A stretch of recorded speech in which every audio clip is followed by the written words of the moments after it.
흐. 그날도 어김없이 굳게 닫힌 화장실 문틈 사이로 아내의 울음소리가 새어나왔습니다. 저는 차가운 문고리를 잡았지만 안에서는 철컥 소리와 함께 문이 잠겨버렸습니다. 평범한 울음이 아니었습니다. 숨이 넘어갈 듯 무언가에 억눌려 터져나오는 절규에 가까운 소리였습니다. 이 지옥 같은 상황은 석 달째 반복되고 있습니다. 단 한 가지 공통점. 아내는 반드시 처갓집에 다녀온 날에만 저렇게 무너져 내렸습니다. 여보, 문 좀 열어봐. 대체 장모님이 무슨 말씀 하셨길래 그래? 대답은 없었습니다. 온화했던 장인 장모님이 돌변이라도 하신 걸까요? 아니면 혹시 아내가 저 모르게 처가 식구들에게 모종의 협박이라도 당하고 있는 걸까요? 아니면 저는 최악의 상상을 하고 말았습니다. 처갓집에 간다던 아내. 혹시 그곳이 처갓집이 아니었던 건 아닐까요? 더 이상 이 의심을 안고 살 수 없었습니다. 저는 결국 해서는 안 될 선을 넘고 말았습니다. 아내 몰래 거실 구석, 소파가 정면으로 보이는 곳에 작은 카메라를 설치했습니다. 그리고 그날 밤, 처갓집에서 돌아온 아내. 카메라에 녹화된 아내의 행동은 남편인 제가 상상했던 그 어떤 배신이나 협박보다도 훨씬 더 기이하고 충격적이었습니다. 여러분, 이 부부에게 대체 무슨 일이 있었던 걸까요? 과연 카메라에 찍힌 아내의 소름 돋는 행동은 무엇이었을까요?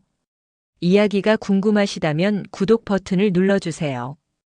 평범한 일상 속에 숨겨진 진실, 우리가 모르고 지나쳤던 누군가의 아픔을 매일 전해드립니다. 알림 설정까지 해두시면 이 부부의 충격적인 진실을 가장 먼저 만나보실 수 있습니다. 그럼 지금부터 이들의 이야기를 시작하겠습니다. 석 달 전만 해도 이 부부는 그 누구보다 행복했습니다. 남편은 중소기업에 다니는 평범한 직장인이었습니다. 40대 초반의 나이에 특별히 잘 나가는 것도 아니었지만 그렇다고 형편이 어려운 것도 아니었습니다. 그저 평범한 가장이었습니다. 5년 전 그는 지금의 아내를 만났습니다. 30대 후반이었던 그녀는 언제나 웃고 있었습니다. 긍정적이었습니다. 작은 일에도 감사할 줄 알았습니다. 그녀와 함께하는 하루하루는 남편에게 축복이었습니다. 결혼 후 삶은 더욱 빛났습니다. 크게 부유하지는 않았지만 그것이 문제가 되지 않았습니다. 퇴근 후 집에 돌아오면 아내가 차려놓은 따뜻한 저녁이 기다렸습니다. 식탁에 마주 앉아 오늘 하루를 이야기했습니다. 회사에서 있었던 소소한 일들, 마트에서 본 재미있는 광경들, 그런 이야기들이었습니다. 당신 덕분에 하루하루가 행복해. 아내가 자주 하던 말이었습니다. 남편 역시 같은 마음이었습니다. 나야말로. 당신이 있어서 집에 오는 게 이렇게 설레. 서로를 아꼈습니다. 크게 싸운 적도 없었습니다. 물론 작은 다툼은 있었습니다. 설거지를 누가 할 것인지, 주말에 어디를 갈 것인지, 그런 사소한 것들이었습니다. 하지만 금방 웃으며 화해했습니다. 주말이면 가끔 처갓집에 들렀습니다. 장인어른과 장모님은 남편을 아들처럼 대해주셨습니다. 장인어른은 소주 한잔하며 옛날 이야기를 들려주셨고 장모님은 남편이 좋아하는 음식을 잔뜩 만들어 두셨습니다. 사위가 이렇게 착한데 우리 딸이 복이지. 장모님이 웃으며 하시던 말씀이었습니다. 남편은 쑥스러워하며 고개를 숙였습니다. 아내는 그런 남편의 손을 꼭 잡아주곤 했습니다. 우리 엄마 아빠가 당신 정말 좋아하셔. 돌아오는 차 안에서 아내가 말했습니다. 행복한 미소였습니다. 남편도 웃었습니다. 나도 장인어른, 장모님 정말 좋아해. 우리 가족이잖아. 그랬습니다. 정말로 가족이었습니다. 피는 섞이지 않았지만 마음은 진짜 가족처럼 가까웠습니다. 저녁이면 둘이서 소파에 나란히 앉아 TV를 봤습니다. 예능 프로그램을 보며 함께 웃었습니다. 드라마를 보며 같이 울기도 했습니다. 아내는 남편의 어깨에 머리를 기댔고 남편은 아내의 어깨를 감싸 안았습니다. 우리 평생 이렇게 살자. 남편이 말했습니다. 응, 평생. 아내가 대답했습니다. 그때는 정말로 그렇게 될 거라고 믿었습니다. 아무런 문제도 없었습니다. 아무런 걱정도 없었습니다. 세상에서 가장 평범하고 가장 행복한 부부였습니다. 하지만 그것은 석 달 전까지의 이야기였습니다. 어느 주말 평소처럼 처갓집을 다녀온 날이었습니다. 그날부터 모든 것이 달라지기 시작했습니다. 그날도 평소처럼 처갓집을 다녀왔습니다. 토요일 오후였습니다. 아내가 말했습니다. 여보, 오늘 엄마한테 다녀올게. 반찬 좀 해드리고 올게. 남편은 고개를 끄덕였습니다. 늘 하던 일이었습니다. 한 달에 2번 아내는 친정에 다녀왔습니다. 반찬을 해드리거나 집안 청소를 도와드리곤 했습니다. 효심이 깊은 아내였습니다. 그래, 조심히 다녀와. 나는 집에서 쉬고 있을게. 남편은 아내를 현관까지 배웅했습니다. 아내는 평소와 다름없이 웃으며 손을 흔들었습니다. 남편도 손을 흔들어 주었습니다. 그리고 저녁 6시쯤 아내가 돌아왔습니다. 현관 도어록이 열리는 소리가 들렸습니다. 남편은 소파에서 TV를 보고 있었습니다. 다녀왔어? 인사를 건넸습니다. 하지만 대답이 없었습니다. 이상했습니다. 평소 같으면 밝은 목소리로 대답했을 텐데 말입니다. 고개를 돌려보니 아내가 현관에 그대로 서 있었습니다. 가방을 든 채로 움직이지 않고 있었습니다. 얼굴이 보이지 않았습니다. 고개를 푹 숙이고 있었기 때문입니다. 여보, 괜찮아? 남편이 자리에서 일어났습니다. 그 순간 아내가 갑자기 화장실 쪽으로 달려갔습니다. 급하게 뛰다시피 했습니다. 쾅! 화장실 문이 거칠게 닫혔습니다. 남편은 당황했습니다. 무슨 일인지 알 수 없었습니다. 배가 아픈 건가? 급한 일이 있는 건가? 여보, 괜찮아? 화장실 문 앞에서 물었습니다. 대답이 없었습니다. 하지만 안에서 소리가 들렸습니다. 물 내리는 소리가 아니었습니다. 다른 소리였습니다. 흐느끼는 소리였습니다. 남편은 멈칫했습니다. 귀를 문에 가까이 댔습니다. 분명했습니다. 아내가 울고 있었습니다. 숨을 죽여가며 최대한 소리 내지 않으려 애쓰면서 하지만 참을 수 없다는 듯 흐느끼고 있었습니다. 여보, 무슨 일이야? 어디 아파? 남편이 문을 두드렸습니다. 그러자 안에서 재빨리 잠금 장치를 채우는 소리가 들렸습니다. 딸깍. 명확한 거부의 신호였습니다. 아니야. 아무것도 아니야. 잠깐만. 잠깐만 있을게. 간신히 나온 목소리였습니다. 떨리고 있었습니다. 울먹이는 목소리였습니다. 하지만 아내는 애써 평정을 유지하려 했습니다. 여보, 문 열어. 무슨 일인지 말해줘. 남편이 다시 두드렸습니다. 하지만 문은 열리지 않았습니다. 10분이 지났습니다. 20분이 지났습니다. 남편은 화장실 문 앞에 서서 기다렸습니다. 안에서 계속 흐느끼는 소리가 들렸습니다. 30분이 지나서야 문이 열렸습니다. 아내가 나왔습니다. 얼굴을 물로 씻은 듯 했지만 눈가가 퉁퉁 부어 있었습니다. 누가 봐도 운 사람의 얼굴이었습니다. 눈이 빨갛게 충혈되어 있었고 코끝도 발갛게 달아올라 있었습니다. 여보, 대체 무슨 일이야? 남편이 아내의 어깨를 잡았습니다. 아내는 고개를 돌렸습니다. 남편의 눈을 피했습니다. 아무것도 아니야. 정말. 아무것도 아닌데 왜 이렇게 울어? 처갓집에서 무슨 일 있었어? 장인어른이나 장모님이 뭐라고 하셨어? 남편이 다그쳐 물었습니다. 아내는 고개를 저었습니다. 아니야. 엄마 아빠는 아무 말씀도 안 하셨어. 정말 아무 일도 없었어. 그럼 왜 우는 거야? 남편의 목소리가 커졌습니다. 화가 나서가 아니었습니다. 걱정되어서였습니다. 답답해서였습니다. 아내는 입술을 깨물었습니다. 그리고 작게 말했습니다. 그냥 엄마 아빠 보고 오면 마음이 좀. 그래서 무슨 말인지 알 수 없었습니다. 엄마 아빠를 보고 오면 마음이 그렇다니 대체 무슨 뜻일까요? 슬퍼서? 그리워서? 아니면 다른 이유가 있는 걸까요? 무슨 소리야? 무슨 일인데 그래? 제발 나한테 말해줘. 남편이 다시 물었습니다. 하지만 아내는 대답하지 않았습니다. 그저 고개를 저을 뿐이었습니다. 신경 쓰지 마. 정말 아무것도 아니야. 아내는 남편의 손을 뿌리치고 안방으로 들어가 버렸습니다. 문을 닫았습니다. 남편은 거실에 혼자 남았습니다. 무슨 일인지 알 수 없었습니다.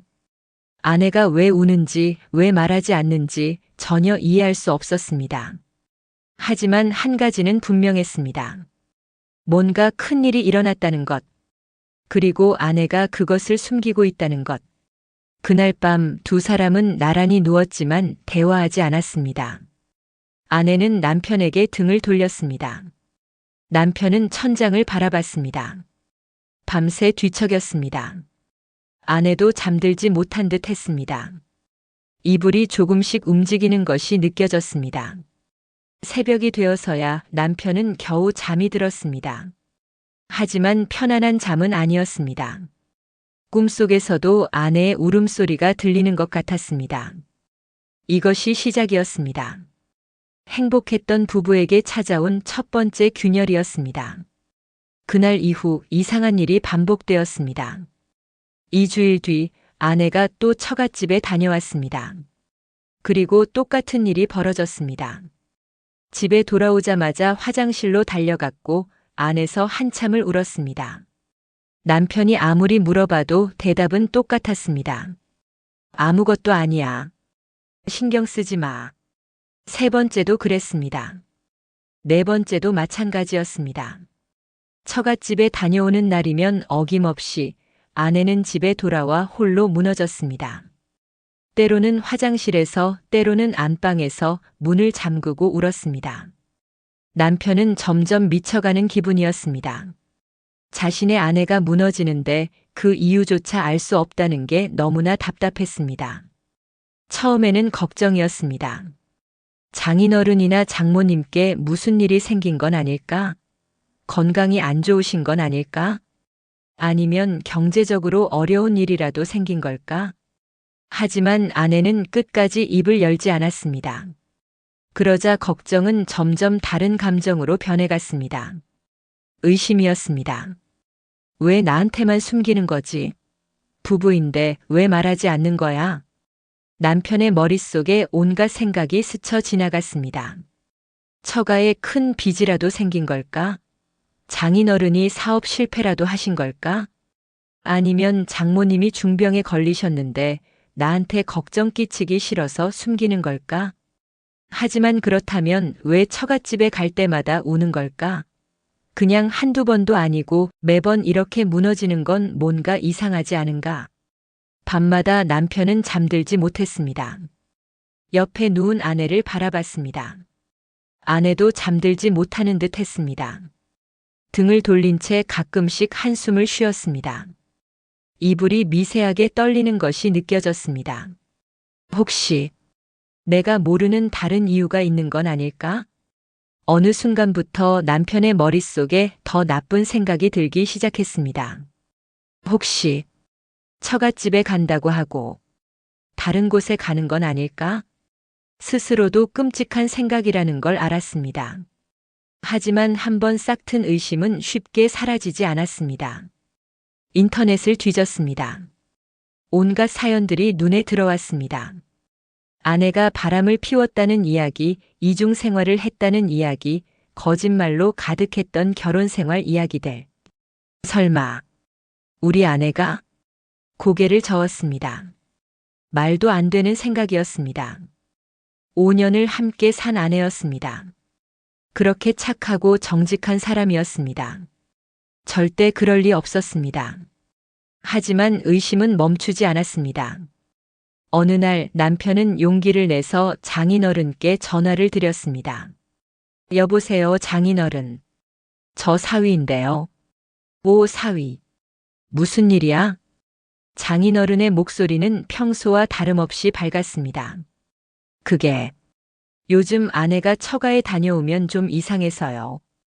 혹시 댁에 무슨 일 있으신 건 아닌가 해서요. 잠시 침묵이 흘렀습니다. 그리고 장인어른이 대답했습니다. 무슨 일? 별일 없는데? 우리 딸이 왜?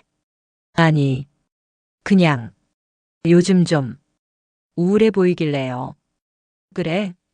글쎄, 우리 집에 올 때는 멀쩡했는데. 뭐 여자들이 원래 감정 기복이 좀 있잖아. 너무 걱정하지 마. 장인어른의 대답이었습니다. 별일 없다는 말이었습니다. 하지만 남편은 석연치 않았습니다. 정말 별일이 없다면 왜 아내는 저렇게 우는 걸까? 전화를 끊은 뒤 남편은 더 큰 혼란에 빠졌습니다. 장인어른도 모르신다고? 그럼 대체 뭐가 문제인 거지? 그날 밤도 아내는 처갓집에 다녀왔습니다. 그리고 역시나 집에 돌아오자마자 방으로 들어가 문을 잠갔습니다. 안에서 흐느끼는 소리가 들렸습니다. 남편은 문 앞에 서서 주먹을 꽉 쥐었습니다. 문을 박차고 들어가고 싶었습니다. 아내를 붙잡고 대체 무슨 일인지 토해내라고 소리치고 싶었습니다. 하지만 그럴 수 없었습니다. 아내가 말하지 않는 이상 알 수 없었습니다. 이렇게는 안 돼. 진실을 알아야 해. 그 순간 남편의 머릿속에 한 가지 생각이 떠올랐습니다. 해서는 안 될 일이라는 걸 알았습니다. 아내를 배신하는 행위라는 것도 알았습니다. 하지만 더 이상 참을 수 없었습니다. 이 지옥 같은 의심 속에서 살 수는 없었습니다. 다음 날 남편은 회사를 일찍 나왔습니다. 그리고 전자상가로 향했습니다. 작은 가게 앞에 섰습니다. 유리창 너머로 각종 카메라들이 진열되어 있었습니다. 심장이 미친 듯이 뛰었습니다. 손이 떨렸습니다. 이러면 안 돼. 이건 잘못된 거야. 양심이 속삭였습니다. 하지만 발걸음은 멈추지 않았습니다. 가게 문을 열었습니다. 종이 딸랑거리며 울렸습니다. 어서 오세요. 무엇을 찾으시나요? 점원이 물었습니다. 남편은 목이 메어 말이 나오지 않았습니다. 잠시 망설이다가 간신히 입을 열었습니다. 소형, CCTV 있나요? 집에. 집안에 설치할 수 있는. 아, 가정용 CCTV요? 있죠. 이쪽으로 오세요. 점원은 아무렇지도 않게 대답했습니다. 하지만 남편에게는 세상이 무너지는 것 같았습니다. 결국 그는 손바닥만 한 작은 카메라 하나를 샀습니다. 무선이었습니다. 핸드폰으로 실시간 영상을 볼 수 있었습니다. 집으로 돌아오는 길 주머니 속 카메라가 돌처럼 무겁게 느껴졌습니다. 카메라를 산 뒤 일주일이 지났습니다.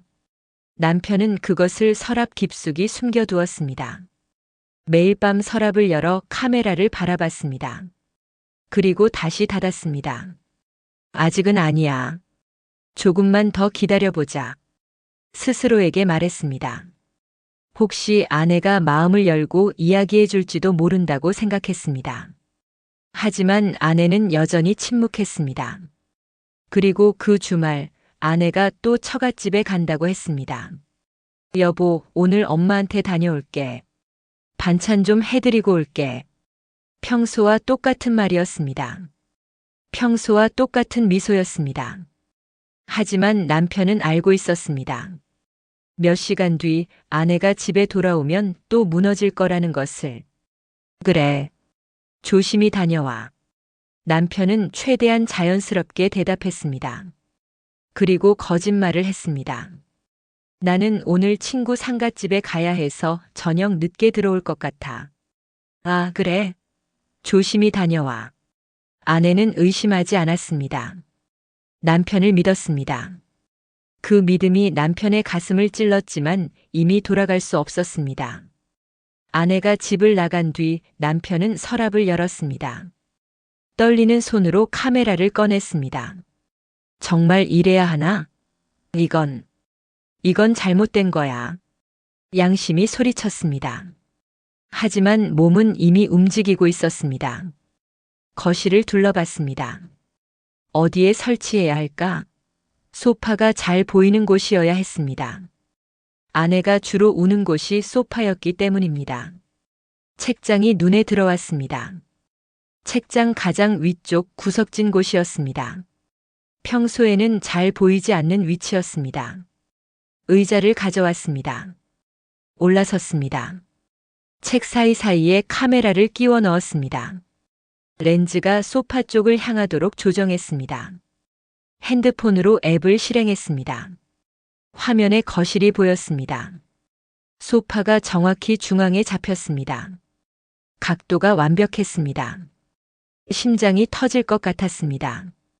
온몸에 식은땀이 흘렀습니다. 내가 지금 무슨 짓을 하는 거지? 이건 범죄 아닌가? 하지만 멈출 수 없었습니다. 이미 여기까지 왔습니다. 진실을 알아야 했습니다. 설치를 마친 뒤 남편은 집을 나섰습니다. 근처 PC방으로 향했습니다. 구석 자리에 앉았습니다.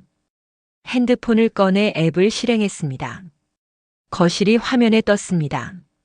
텅 빈 소파가 보였습니다. 이제 기다리는 일만 남았습니다. 시간이 참 천천히 갔습니다. 1시간이 마치 하루처럼 느껴졌습니다. 남편은 화면만 뚫어져라 바라봤습니다. 옆자리에서 게임하는 사람들의 웃음소리가 들렸지만 귀에 들어오지 않았습니다. 6시가 되었습니다. 7시가 되었습니다. 아직 아내는 돌아오지 않았습니다. 8시가 조금 지났을 때였습니다.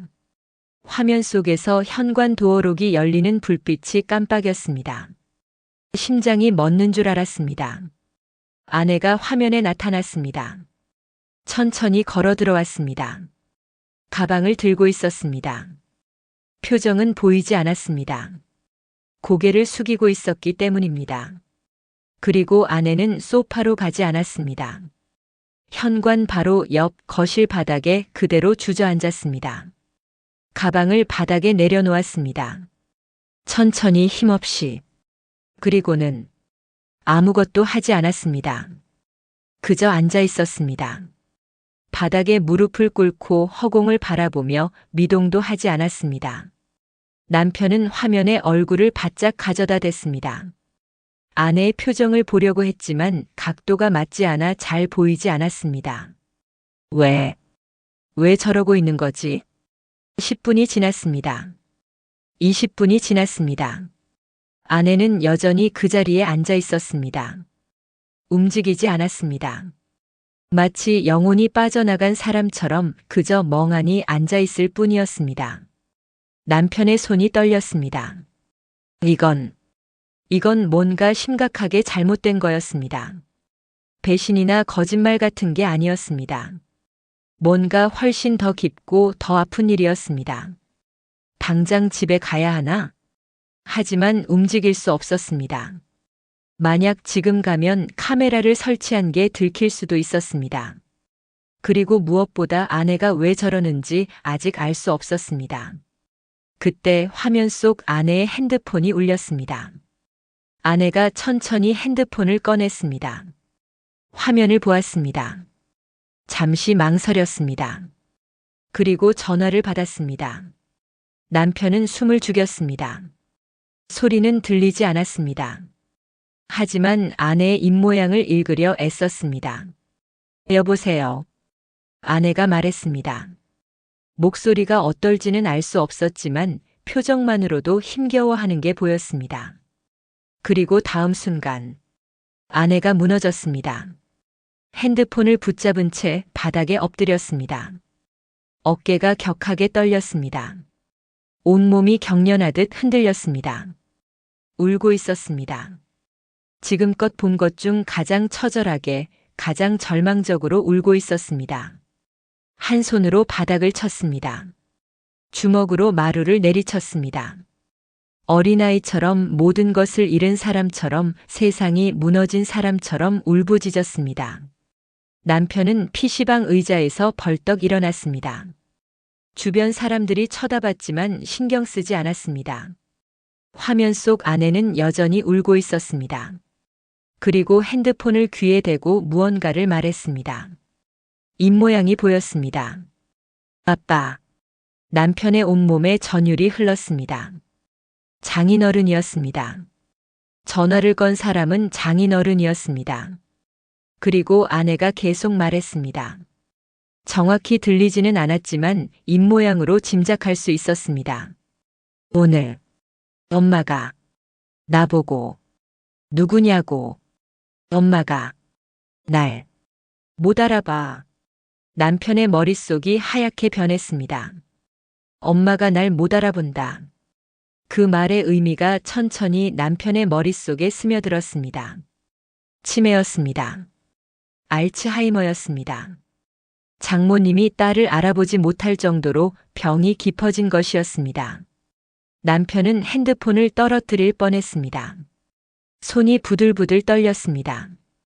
화면 속 아내는 여전히 바닥에 엎드려 울고 있었습니다. 핸드폰을 귀에 댄 채 끊임없이 흐느끼고 있었습니다. 남편은 PC방을 뛰쳐나갔습니다. 사람들이 쳐다봤지만 신경 쓰지 않았습니다. 미친 듯이 달렸습니다. 집까지 10분 거리였지만 5분 만에 도착했습니다. 숨이 목까지 차올랐습니다. 손이 떨려 도어록 비밀번호를 제대로 누르지 못했습니다. 두 번째 시도에서야 문이 열렸습니다. 현관문을 박차고 들어갔습니다. 아내가 여전히 그 자리에 있었습니다. 거실 바닥에 주저앉아 핸드폰을 붙잡은 채 울고 있었습니다. 여보. 남편의 목소리가 나왔습니다. 간신히 짜낸 목소리였습니다. 아내가 화들짝 놀라 고개를 들었습니다. 눈이 퉁퉁 부어 있었습니다. 눈물 범벅이 된 얼굴이었습니다. 코끝이 빨갛게 달아올라 있었고 입술은 피가 날 정도로 깨물린 상태였습니다. 당신, 상갓집, 아직 안 갔어? 아내가 황급히 눈물을 닦았습니다. 일어서려고 했지만 다리에 힘이 풀려 비틀거렸습니다. 미안해. 남편이 말했습니다. 미안해, 여보. 내가 다 봤어. 아내의 얼굴이 굳었습니다. 뭘 봤다는? CCTV. 거기 책장 위에 카메라 설치했어. 미안해. 정말 미안해. 남편의 목소리가 떨렸습니다. 아내는 책장을 올려다봤습니다. 그리고 다시 남편을 봤습니다. 당신이 왜? 내가 잘못했어. 내가 의심했어. 당신이 처갓집 간다고 하고 다른 데 가는 건 아닌가? 나한테 숨기는 게 뭔가 있는 건 아닌가? 그래서 남편은 더 이상 말을 잇지 못했습니다. 너무나 부끄러웠습니다. 너무나 죄스러웠습니다. 아내는 그 자리에 주저앉았습니다. 힘이 완전히 빠진 듯 했습니다. 엄마가, 아내가 떨리는 목소리로 말했습니다. 엄마가 3년 전부터 치매 진단을 받으셨어. 남편은 숨을 삼켰습니다. 처음엔 괜찮았어. 가끔 물건을 어디 뒀는지 잊어버리는 정도였어. 그래서 그냥 나이 드시면 그럴 수 있다고 생각했어. 아내의 눈에서 눈물이 또 흘러내렸습니다.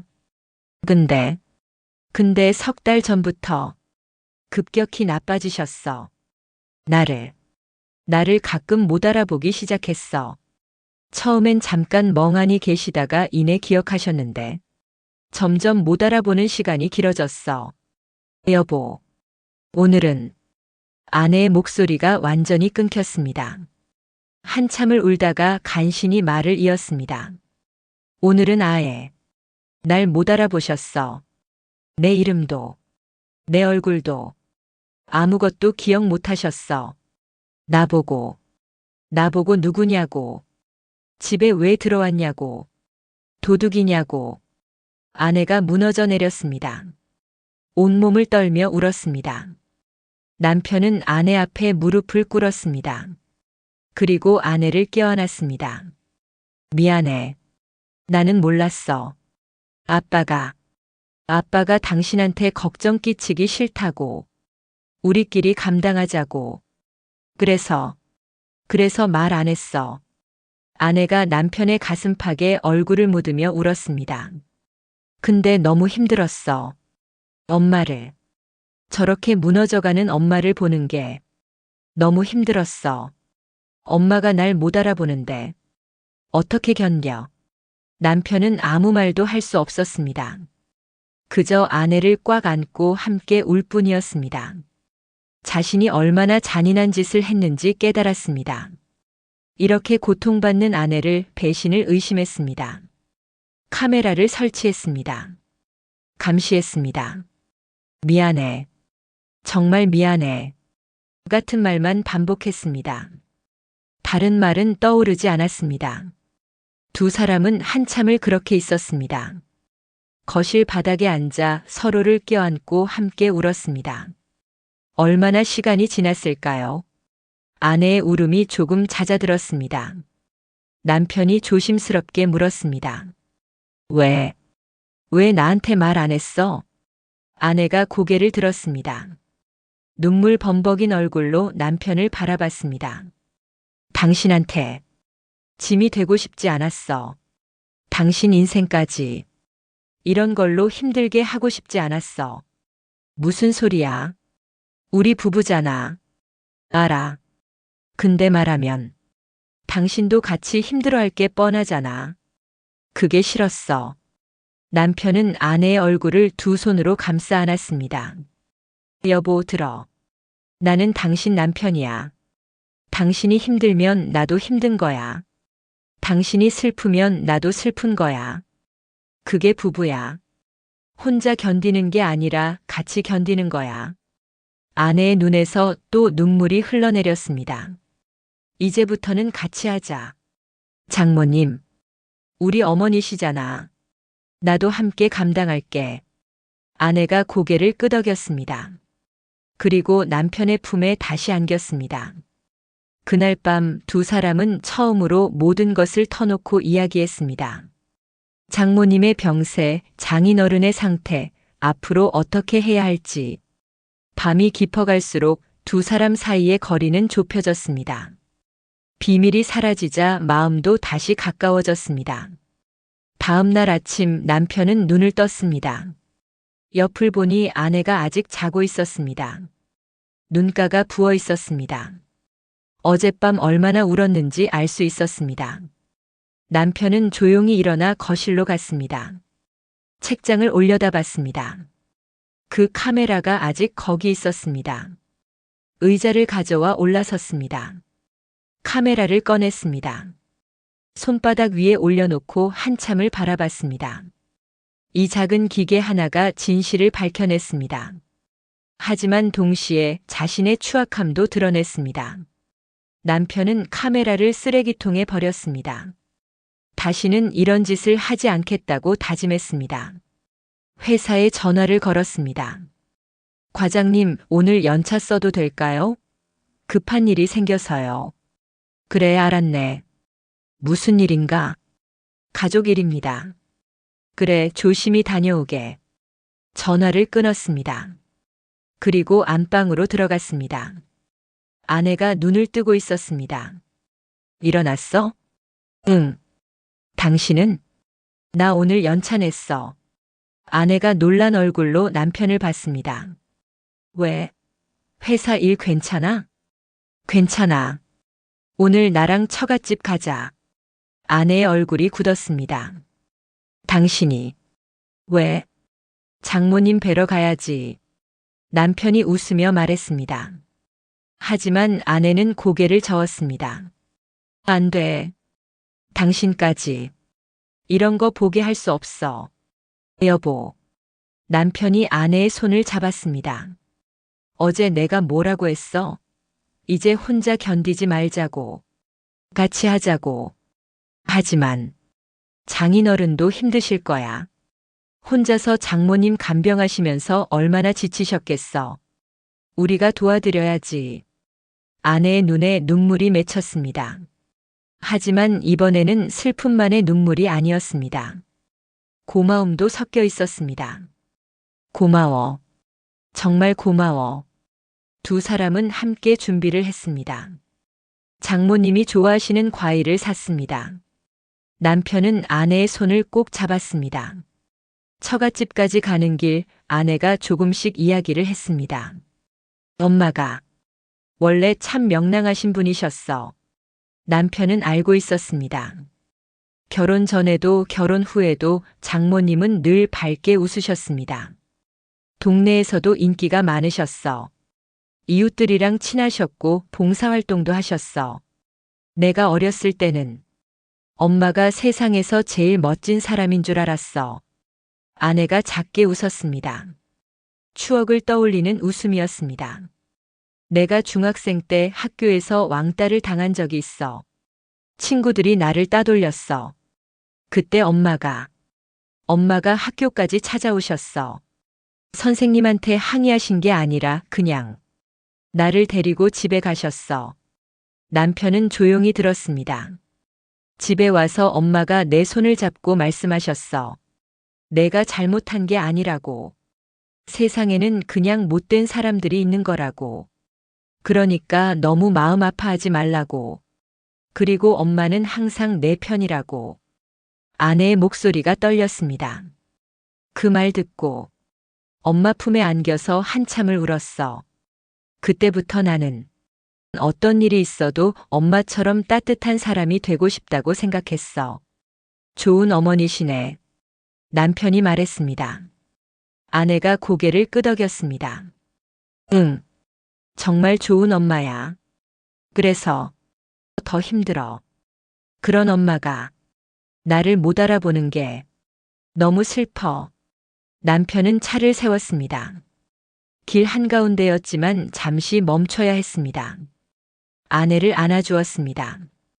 괜찮아. 우리 같이 견딜 수 있어.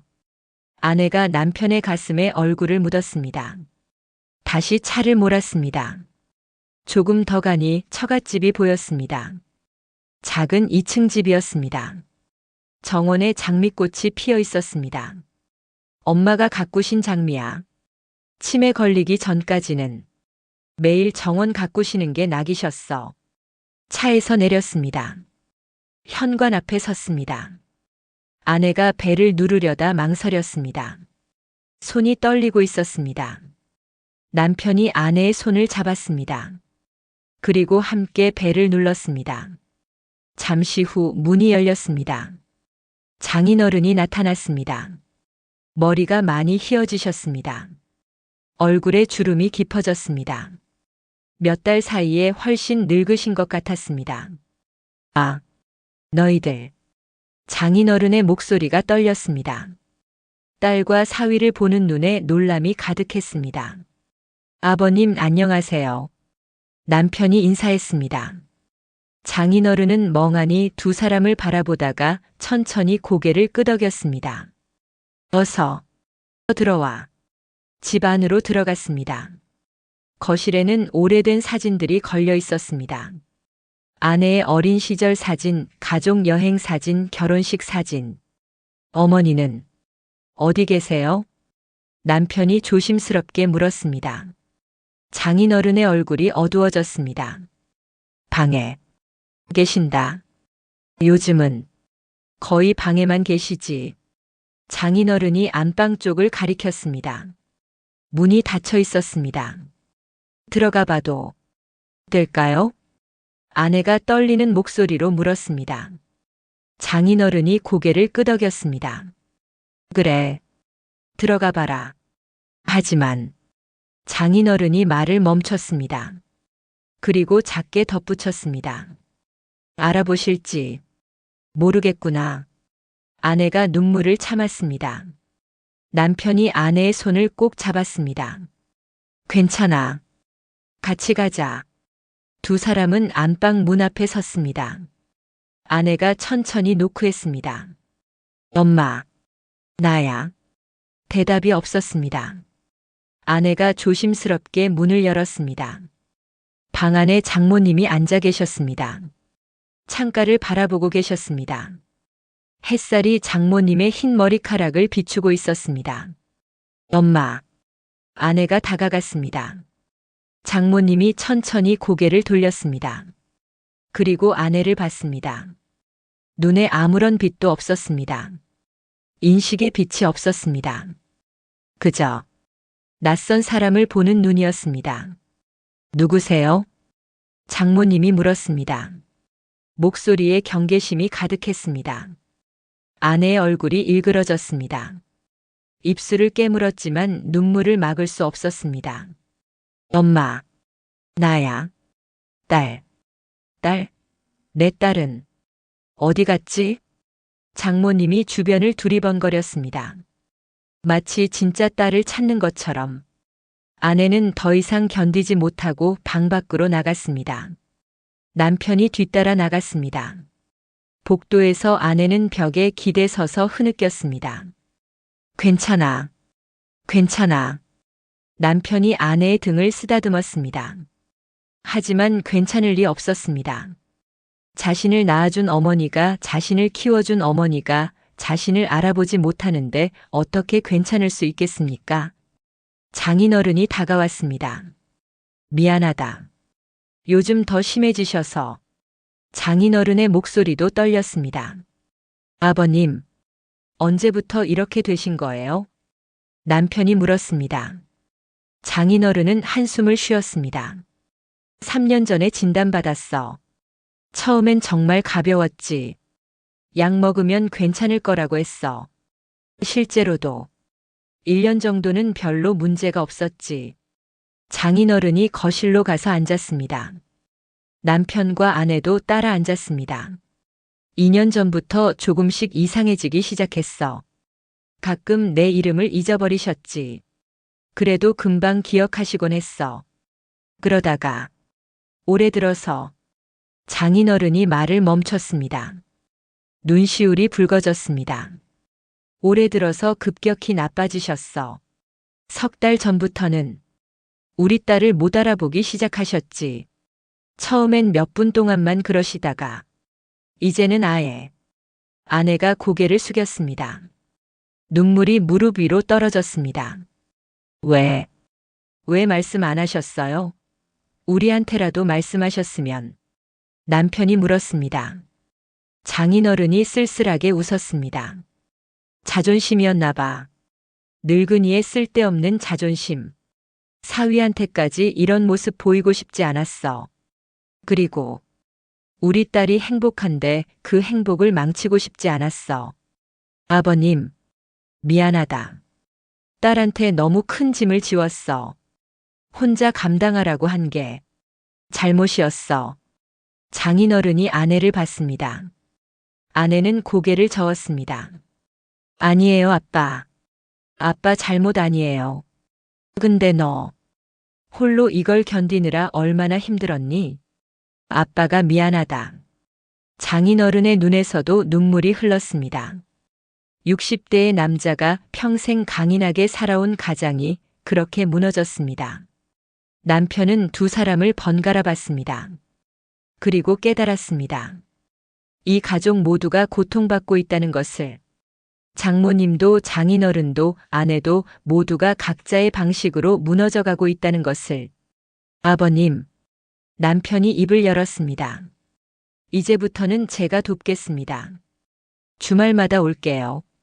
어머니 간병도 돕고 아버님도 좀 쉬시게 해드릴게요. 장인어른이 놀란 얼굴로 남편을 봤습니다. 아니야, 사위. 너까지 이런 짐을. 짐이 아닙니다. 가족이잖아요. 남편이 단호하게 말했습니다. 어머니는 제 어머니이고 아버님은 제 아버지세요. 당연히 제가 돌봐야죠. 장인어른의 입술이 떨렸습니다. 고맙다. 정말 고맙다. 그때 안방에서 소리가 들렸습니다. 여보, 여보. 장모님이 장인어른을 부르는 소리였습니다. 장인어른이 벌떡 일어났습니다. 네, 당신. 여기 있어요. 장인어른이 안방으로 들어갔습니다. 남편과 아내도 조심스럽게 따라 들어갔습니다. 장모님이 침대에 앉아 계셨습니다. 불안한 표정이었습니다. 여보, 우리 딸 어디 갔어요? 딸은 잘 있어요. 걱정 마세요. 장인어른이 장모님의 손을 잡았습니다. 장모님은 여전히 불안해하셨습니다. 딸이 학교에서 왕따 당한다고 울더라고요. 내가 위로해줘야 하는데. 아내가 숨을 삼켰습니다. 그것은 20년도 더 전의 일이었습니다. 아내가 중학생이었을 때의 기억이었습니다. 괜찮아요. 딸은 이제 괜찮아요. 장인어른이 말했습니다.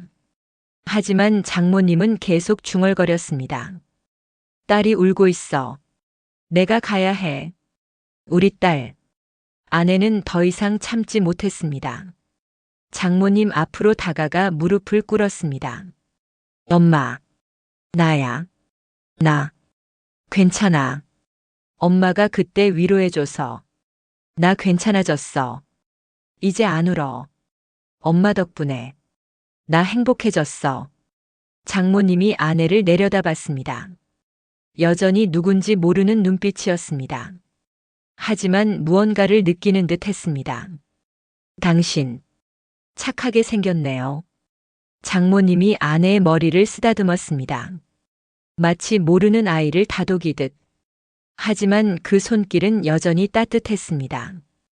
병이 기억을 앗아갔어도 마음의 온기까지 앗아가지는 못한 것 같았습니다. 아내는 장모님의 손을 꽉 잡았습니다. 그리고 조용히 울었습니다. 남편은 그 모습을 지켜봤습니다. 가슴이 찢어지는 것 같았습니다. 하지만 동시에 무언가를 깨달았습니다. 사랑은 기억이 아니라는 것을, 마음속 깊은 곳에 새겨진 것이라는 것을, 설령 이름을 잊고 얼굴을 잊어도 그 따뜻함만은 남아있다는 것을. 그날 남편은 장인어른과 함께 장모님을 돌봤습니다. 식사를 준비하고 약을 챙기고 방을 정리했습니다. 장모님은 여전히 남편을 알아보지 못했습니다. 하지만 남편이 도와드릴 때마다 고맙다고 말씀하셨습니다. 참 착한 청년이네요. 장모님이 남편을 보며 웃으셨습니다. 남편도 웃으며 대답했습니다. 아닙니다, 어머니. 제가 해야 할 일을 하는 것뿐입니다. 저녁이 되어 두 사람은 처갓집을 나섰습니다. 현관에서 장인어른이 배웅했습니다. 정말 고맙다. 오늘 정말 큰 힘이 됐어. 또 올게요, 아버님. 언제든지 힘드시면 연락 주세요. 차에 올랐습니다. 아내는 뒤돌아보며 처갓집을 바라봤습니다. 창문 너머로 장인어른이 손을 흔드는 것이 보였습니다. 괜찮아? 남편이 물었습니다. 아내가 고개를 끄덕였습니다. 응. 힘들지만 당신이 있어서 견딜 수 있을 것 같아. 남편이 아내의 손을 잡았습니다. 두 사람은 말없이 집으로 향했습니다. 그날 밤 집에 도착해서 두 사람은 소파에 나란히 앉았습니다. 텔레비전은 켜지 않았습니다.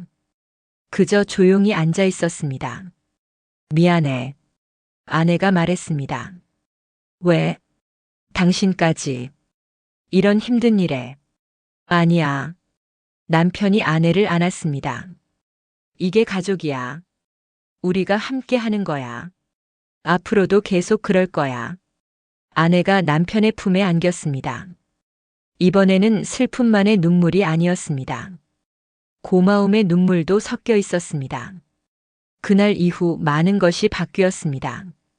매주 토요일이면 남편과 아내는 함께 처갓집을 찾았습니다.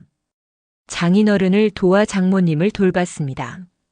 식사를 준비하고 약을 챙기고 산책을 도왔습니다. 장모님은 여전히 두 사람을 알아보지 못했습니다. 매번 처음 보는 사람처럼 대하셨습니다. 하지만 두 사람은 개의치 않았습니다. 그저 최선을 다해 어머니를 모셨습니다. 어느 토요일 오후였습니다. 남편이 장모님과 함께 정원에 앉아 있었습니다. 햇살이 따뜻했습니다. 장모님이 장미꽃을 바라보고 계셨습니다. 참 예쁘죠? 남편이 말했습니다. 장모님이 고개를 끄덕였습니다. 예뻐요. 누가 심었을까요? 어머니께서 심으셨어요. 내가? 정말? 장모님이 놀란 표정으로 장미를 봤습니다.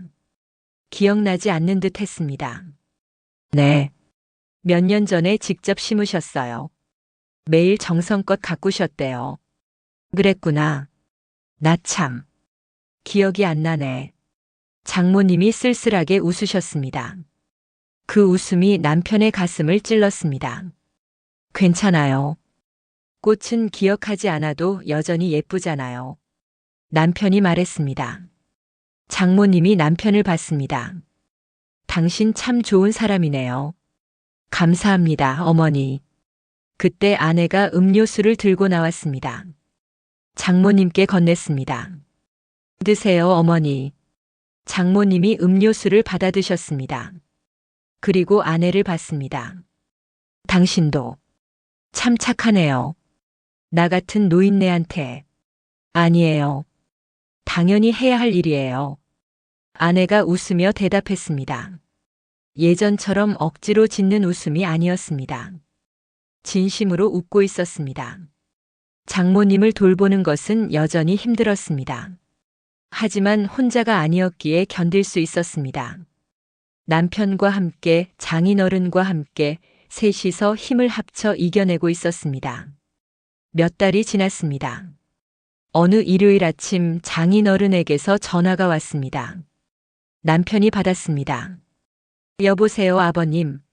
사위. 오늘 좀 와줄 수 있나? 장인어른의 목소리가 떨렸습니다. 무슨 일인지 물어보려 했지만 장인어른이 먼저 말했습니다. 당신 어머니가 오늘 좀 이상하셔. 남편과 아내는 급히 처갓집으로 향했습니다. 불길한 예감이 들었습니다. 도착하니 장인어른이 현관에서 기다리고 계셨습니다. 얼굴이 창백했습니다. 무슨 일이세요? 당신 어머니가 오늘 아침부터 아무것도 못 드시고 계속 누워만 계셔. 안방으로 들어갔습니다. 장모님이 침대에 누워 계셨습니다. 눈을 감고 계셨습니다. 어머니. 아내가 다가가 장모님의 손을 잡았습니다. 장모님이 천천히 눈을 떴습니다. 그리고 아내를 봤습니다. 우리 딸. 아내의 심장이 멎는 줄 알았습니다. 몇 달 만에 처음으로 장모님이 아내를 알아봤습니다. 엄마. 나야. 우리 딸. 왔구나. 장모님이 미소를 지으셨습니다. 약한 미소였지만 분명한 미소였습니다. 엄마. 나 여기 있어. 아내가 장모님의 손을 꽉 잡았습니다. 눈물이 쏟아졌습니다. 우리 딸. 많이 컸네. 예뻐졌어. 엄마.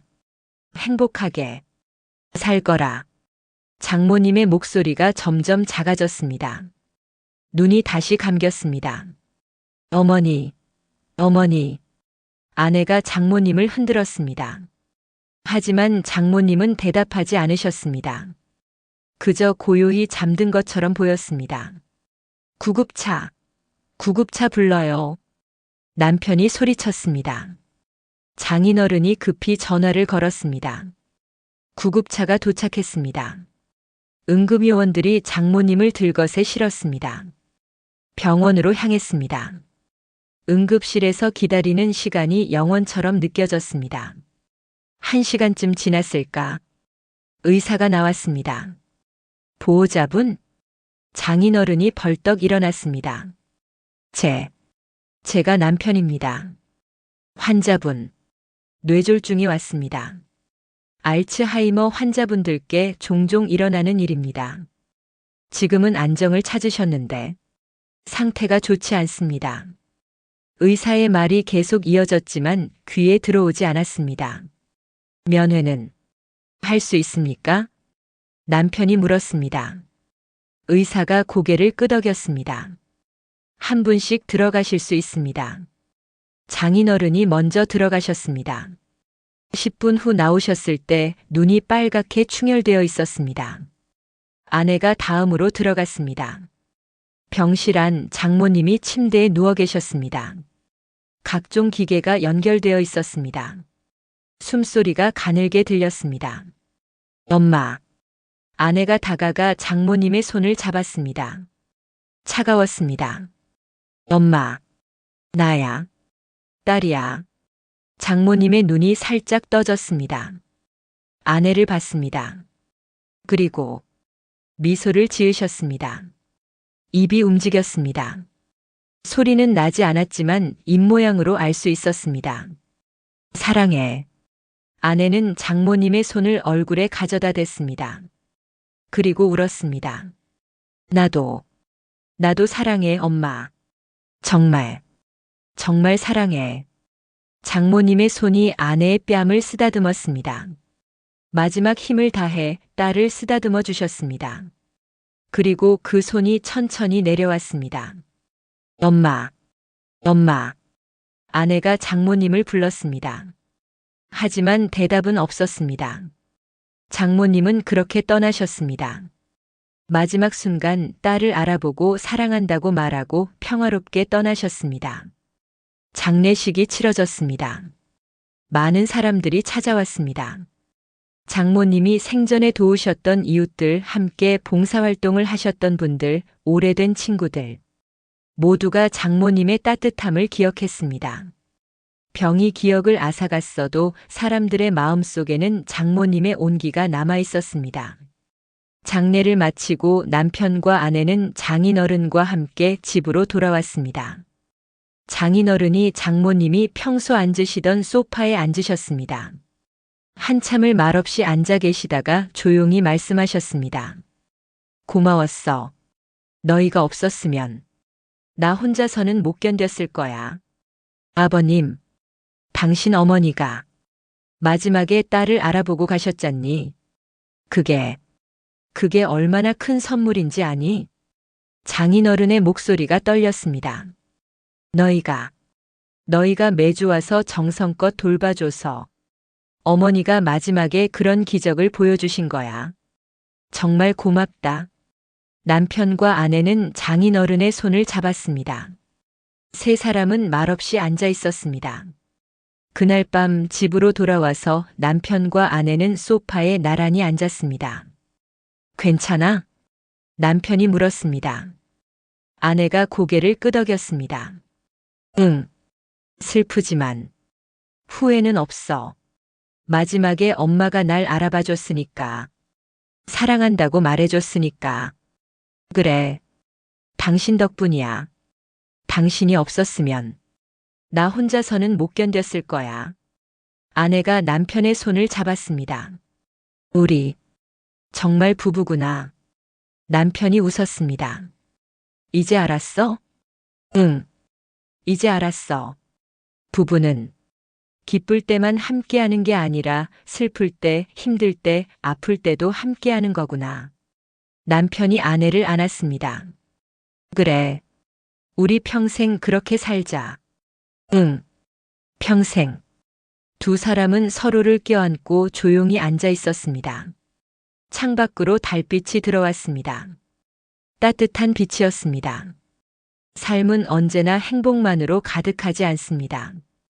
때로는 슬픔이 찾아오고 고통이 엄습합니다. 사랑하는 사람을 잃기도 하고 감당하기 힘든 무게를 짊어져야 할 때도 있습니다. 하지만 그럴 때 곁에 누군가 있다면 견딜 수 있습니다. 손을 잡아줄 사람이 있다면, 함께 울어줄 사람이 있다면 어떤 고통도 이겨낼 수 있습니다. 부부란, 가족이란 바로 그런 것입니다. 행복을 나누는 것도 중요하지만 슬픔을 함께 짊어지는 것이 더 중요합니다. 혼자서는 무너질 것 같은 무게도 함께라면 버틸 수 있습니다. 이 부부는 그것을 배웠습니다. 고통 속에서, 슬픔 속에서 진짜 부부가 무엇인지 깨달았습니다. 그리고 그들은 앞으로도 함께 걸어갈 것입니다. 어떤 일이 닥쳐도 서로의 손을 놓지 않을 것입니다. 그것이 사랑이고 그것이 가족입니다.